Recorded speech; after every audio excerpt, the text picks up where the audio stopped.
তোমারই অভাবে ছিল যে এতদিন কান্না ভেজা মন। ও আজ কাছে পাওয়াতে রোদেরই ছোঁয়াতে আসছে মনে কোন। হয়তো ভগবান তোমাকে পাঠালো বাঁচাতে আমাদের।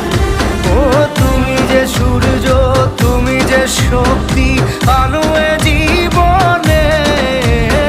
তোমার এই জয় কাঁপছে ওরা ভয়, তুলবে না মাথা।